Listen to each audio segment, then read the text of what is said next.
right, good late morning. It is August the 23rd, I believe, 2026. I'm going back into Mark 14. We were dealing with the Lord's Passover. He instituted it officially for his 12. Obviously, they took that institution very seriously, and then they taught it to the church, the ecclesia, to those that were being brought into Christ, the gathering of the nations, the restoration of the individual Jews. Born again people were going to institute on a regular basis the Lord's table. Now, one interesting note, in the Greek manuscripts where it says, this is my blood, and I talked about that, without the shedding of blood, there's no remission of sin. This is my blood of the covenant. So you know the word new was added, right?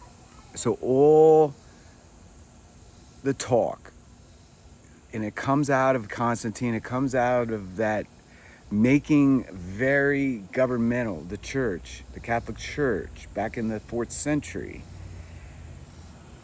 The Catholic Church was to replace Israel. It's natural to assume that, right? Because they had a priesthood, right? They had magistrates, cardinals, and then they had the Pope, who was playing the role of earth Jesus. He was the government. The government shall be upon his shoulders. That's why it's so deceptive, because it has the Bible, it has sacraments, baptism and the Lord's table, it has the manuscripts, it has the scriptures, it has the stuff that make up what we call the New Testament. But the deception, and why the Puritans 400 years ago, the ones who established the Ivy League schools, believe it or not, 1600s, why the Puritans saw the Pope as the Antichrist as part of their confessional statement, because he acted in the place of Christ as Christ. Now, why did they change and add the word new covenant in our Bibles? Why would you add the word new? Why can't you just leave it, this is my blood of the covenant? Because when we understand that the covenant goes back to Abraham, it goes back to Moses, and it goes back to David. So these are covenant heads. You have Noah and the mandate to replenish the earth with humans and to establish a Noahic law, which is blood for blood, tooth for tooth, all that. You have the Adamic. He was given the garden. The covenant was don't eat from the tree. He ate from the tree, got kicked out. And then you have Jesus, and when you do it in a covenantal explanation, you establish Jesus as the final and best, right? But what they do, and what people have done for 1700 years, and even before that, in the school of Alexandria in Egypt, they started putting forth this idea. The Jews weren't even in the picture, right? Restoration of the dirt in Israel wasn't in the picture, in their mind. Rome, right? Constantinople, these major cities of learning, Antioch, these were the places where students went to learn.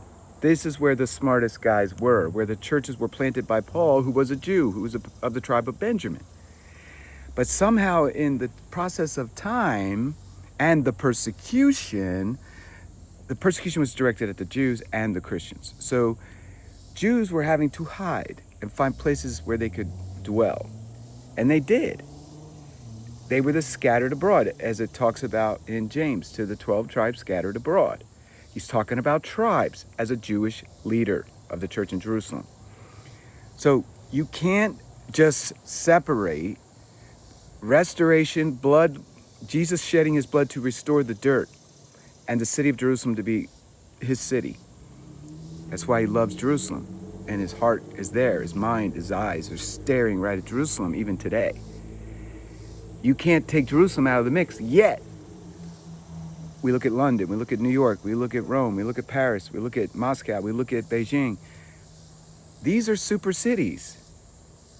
These are cities where great men gather. Brussels, NATO. We have places all over the earth where Switzerland, where the Illuminati people and Bohemian Grove, this is a side issue, but what I'm saying is great leaders gather on dirt. And what they're building is anti-Christ. Jesus owns Jerusalem. He's going to die, physically die a horrible death, as a perfect lamb. No sin, no violation of Mosaic law. He kept it perfectly to the T, right? Because he could. We can't. So the blood is for what purpose? I was talking to my buddies this weekend and describing Adam and Eve and how God formed Eve out of Adam. So if you study the Hebrew and you get deeper into it, I'm encouraging you to study if it was a rib or it was something more than that. And it was. I'm going to tell you, it was more than a rib. God didn't just take a rib and make a woman. It was essence. It was parts taken out. It wasn't just a rib. It was Adam's essence was taken out. And out of that essence formed the perfect woman for the perfect complement and the oneness of flesh and the unity and the harmony that was intended for Adam and Eve, because he said Isha, Isha, bone of my bones, flesh of my flesh. He didn't just say bone, did he? He said flesh of my flesh. So now, when Jesus is dying on the cross and he's officially dead, to finish the act, it's like a sacrificial act that the Roman guard does with his sword. It's like finishing off the sacrifice. He pierces his side, kind of like where Adam was put to rest, put to sleep, and out of his side comes Eve. He pierces the side of Yeshua, and out of him, the Bible clearly says, blood and water flow. When that blood and water hit the earth, it was over, done. That is the marriage covenant of the earth and us, his people. The ones that won't be plucked out of his hand. In the high priestly prayer, he talks about, those you have given me, Father. The 12 I trained, one being lost, son of perdition. And those others, us, that you've given me, shall not be plucked. That's his bride. If you're going to be part of that, you've been purchased with that blood that flowed out of the side of the sacred Lamb of God. That blood and that water that flowed out. Think about the water and the rock when Moses was supposed to speak to it. He hits it with a rock or a stick out of anger. Water comes out and the people are refreshed. But that rock is Christ. You don't hit Christ. He laid his life down for us. That cup he presented to his disciples, Judas being one of them, is the actual covenant. The blood is the covenant. Abraham, Jacob, Moses, David, the prophet.